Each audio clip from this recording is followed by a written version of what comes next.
سلام به دوستان عزیز، من عباس هستم از چنل عباس وردپرس.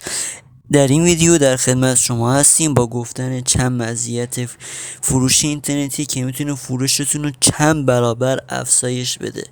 بریم برای ویدیو.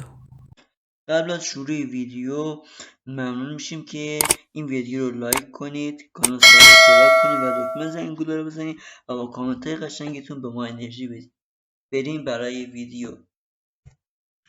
اولین مزیتی که داره ارتباط با مشتری جدیده. یعنی شما علاوه بر شهری که مغازه دارین و دارین فروش میکنین، با فروش اینترنتی میتونین به شهرهای دیگه ثبت سفارش بگیرین، اونا محصولات شما رو ببینن و از شما خریداری بکنن.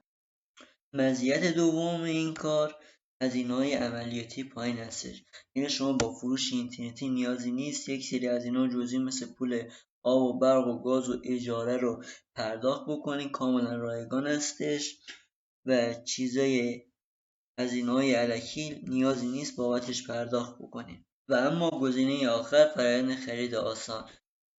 همینطور که شما که کسب و کار دارین و ما که طراحی وبسایت انجام میدیم میدونیم که مشتری هر چقدر خریدش آسان تر باشه به نفع ماست.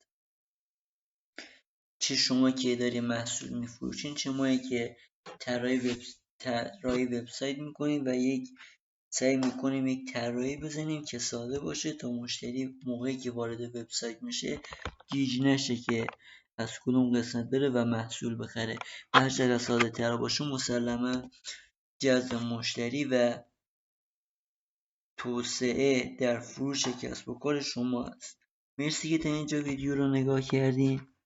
ممنون میشیم که این ویدیو رو لایک کنید، کانال سابسکرایب کنید، زنگوله بغل رو بزنید و با کامنت های قشنگتون با ما انرژی بدین تا ویدیوهای بیشتری بسازیم. مرسی، خدا نگهدار.